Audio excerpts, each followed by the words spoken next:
No woman. Hey, woman! Yo, Stephanie! What? Do you need something?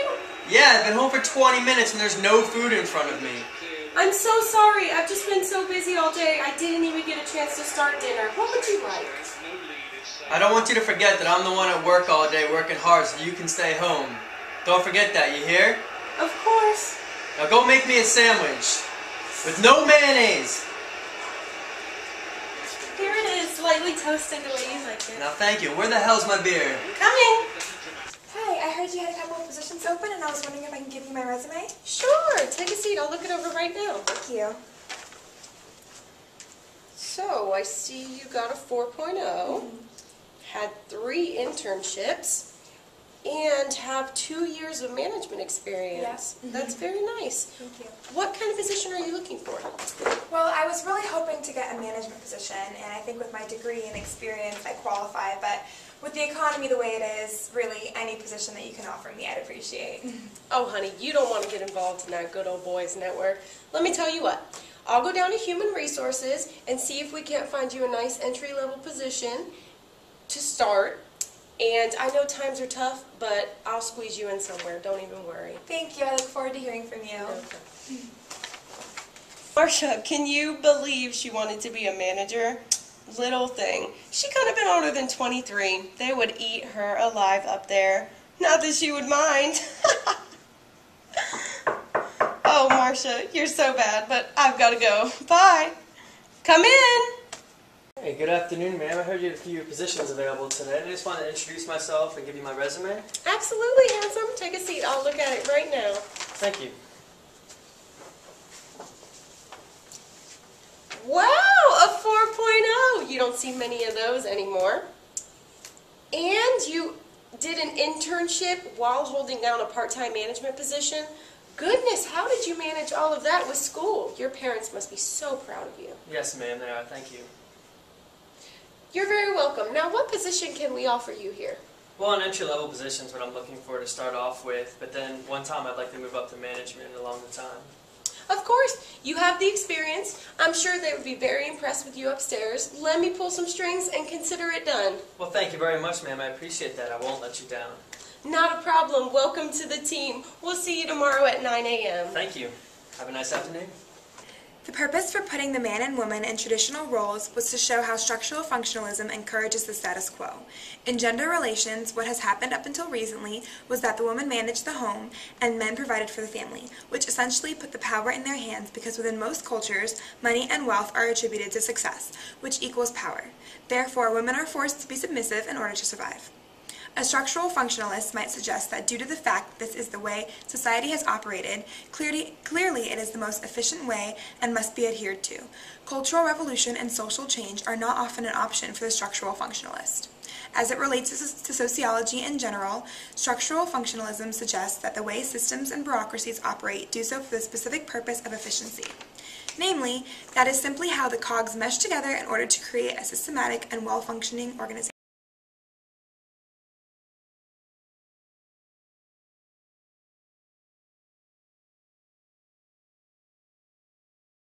So what is the function of family in society, do you think? I really believe that the function of family in society is preparing future generations to continue along a path that their families are on or an even better path.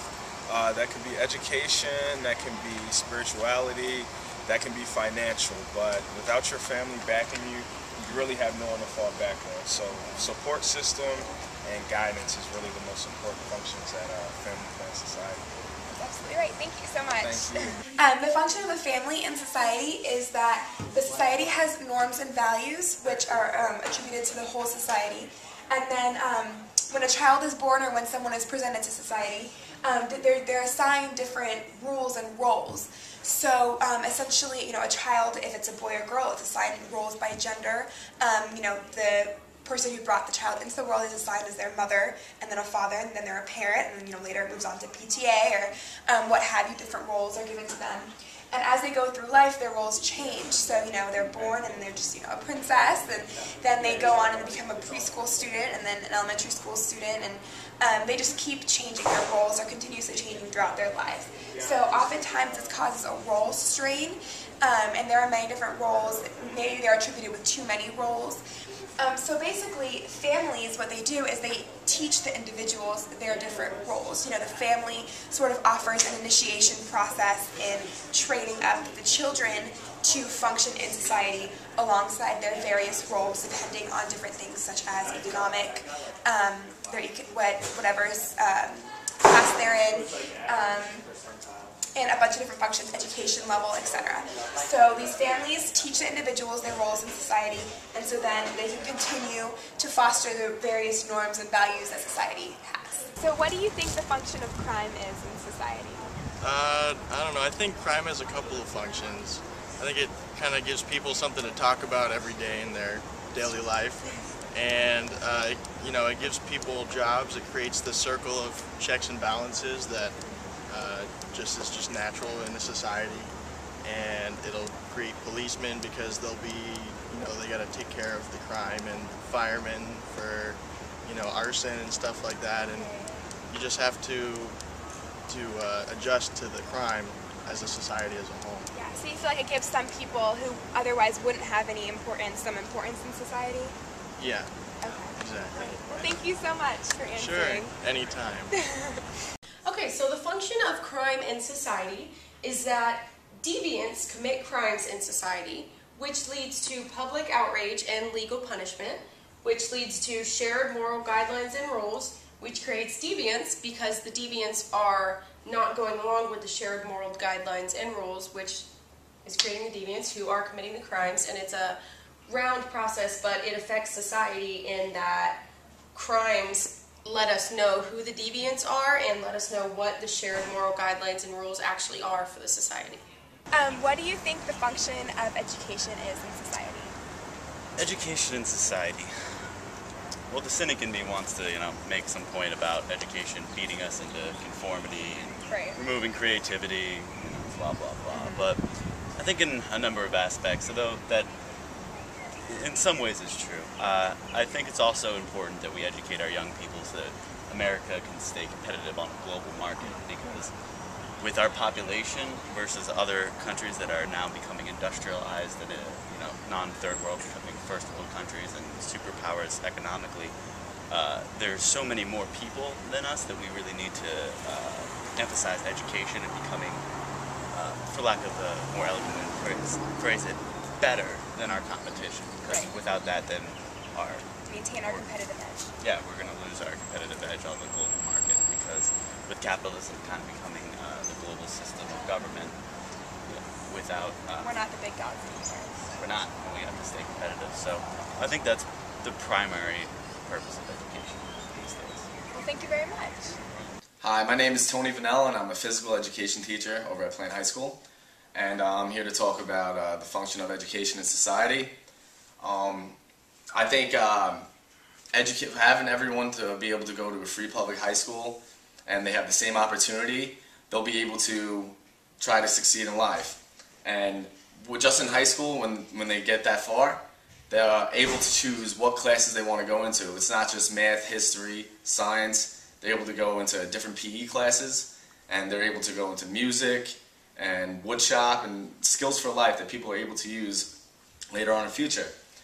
Also, by going through high school and getting a great education from the free public school system, people are able to prepare for the next level to go to the colleges.